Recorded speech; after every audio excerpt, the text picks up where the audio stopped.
Josh Maurer, our guest on the show. Josh, thanks for coming on. How are you today? I'm good, guys. I'm a big Rod Stewart fan, so I'm happy. I'm happy he's the artist of the day to welcome me on. Excellent. I would like to say we did it for you, but that was by chance. It was by coincidence. All right, Josh, let's talk about this BC team. We're halfway through the season now, and they sit at 9-6. You're looking at their schedule. They kind of beat the teams they were supposed to. Lost to the teams maybe they were supposed to get tripped up by Dartmouth. But at the midway mark of this season, what can you tell us confidently about this team? What have you learned about this team through 15 games? I think that's a pretty accurate assessment that you make. They have, for the most part, taken care of business against the teams that they're supposed to have. That Dartmouth game, obviously, is a glaring... that's one mark against them in that category. However, it was a weird schedule. They had just won a tournament in the Cayman Islands. They came back and had one day to recover and then played Dartmouth at noon the day after Thanksgiving. And it was just like the ultimate trap game. Now, they scheduled it, so you kind of have yourself to blame for when the game was played, but it was a trap. So I almost want to give them a little bit of a pass on that. That said, look, they've been very inconsistent offensively. I think that's the biggest issue that Earl Grant's team has had to try to deal with this year, is that the offense at times just kind of goes away. It did in their last game against Georgia Tech on Saturday. They've had a week off since to try to work on it. But it's not a team that consistently is going to score a high volume of points. And we'll see how that ends up playing out throughout the rigors of a 20-game ACC schedule. You look at their statistical leaders, Donald Hand Jr. leading the way in both points and rebounds, 14.5 points per game, just about 7.5 rebounds per game. What does he bring to the table for this team, and what can Syracuse fans expect? With him kind of leading the way for this ball club. Yeah, he leads them, but it's really it's a team that has contributions by committee. He's had some big games, and actually a couple of weeks ago, Donald was the ACC Player of the Week, which was kind of cool because his dad, you may remember, Donald Hand Sr., who played at Virginia about 25 years ago, his dad was once the ACC Player of the Week. So that was cool. It was the first ever father-son tandem to have each won a Player of the Week award in the conference. So Donald, statistically he's their leader. I would not say that in reality he's their leader. It just kind of depends on any given day.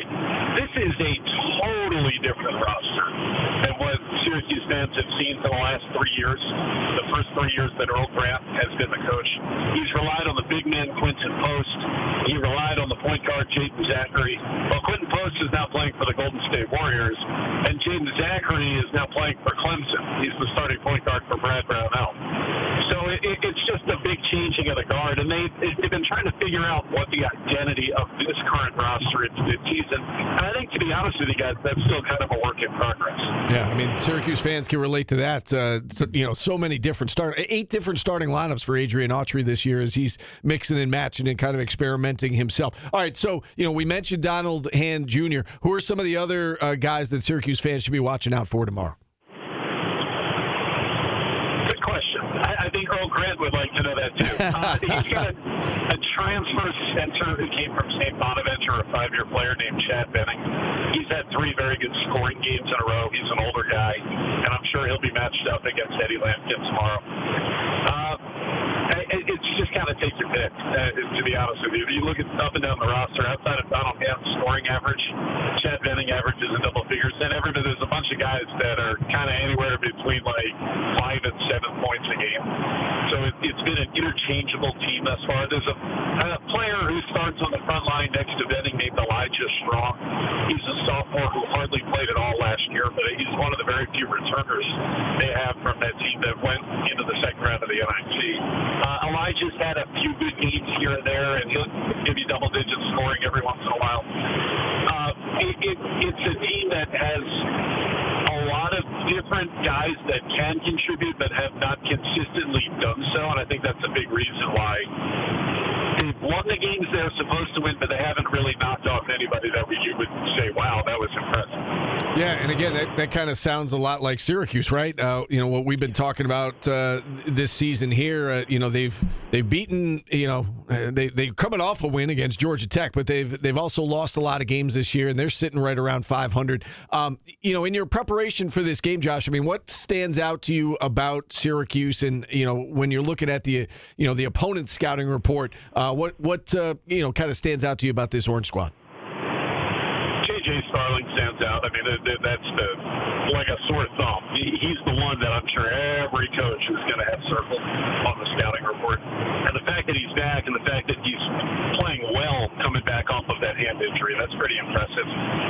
The game he had against Georgia Tech on Tuesday night kind of single-handedly willed them to a victory. So it's Starling. I'm surprised in looking at Eddie Lampkin and the body that he has and the body of work that he's put up over the course of his career at both TCU and Colorado. Surprised that he hasn't had more big scoring games up to this point for Syracuse, and you wonder if that's still to come as he gets further adjusted into Adrian Autry's system.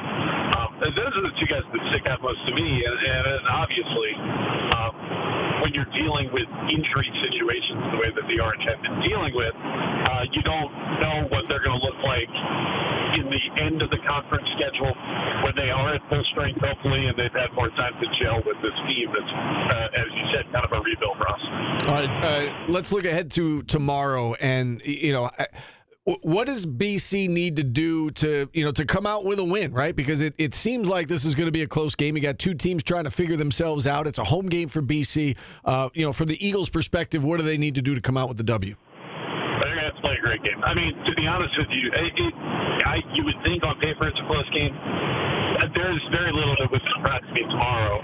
If the BC team that played at Georgia Tech last Saturday comes out, Syracuse can win this game by 30 points.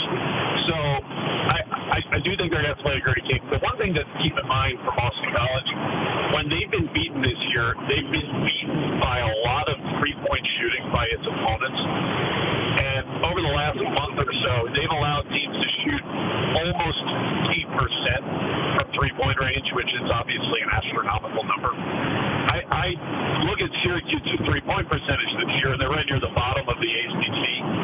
It's a below 30% three-point shooting team. So I think it's very likely that at the end of the day tomorrow, you look at the three-point percentage for Syracuse, and if they've had a decent game shooting the ball from the perimeter, they're going to win and maybe win handily. But if Boston College can play better defense on the perimeter and hold Syracuse closer to its season's average from beyond the arc, then I think BC has a pretty good chance. Yeah, making threes has not been a strength of SU's so far this season, shooting 29% from three, something we'll certainly keep our eyes on tomorrow. Josh, thanks so much for the time. We do appreciate it. Have a great broadcast tomorrow. All right, guys. Always good being with you. All right, Josh Maurer. What's that? Say hi to Paulie. Oh, we will. I guess I'll get to say I was going to say, he's on his way there, so you'll probably see him before we do. Yeah, actually, I will, I suppose. Thanks, guys. All right, Josh Maurer, play-by-play man for BC men's basketball. And with that, we'll hit a timeout. We got the match game set to come on the other side. We're back after this on ESPN Radio.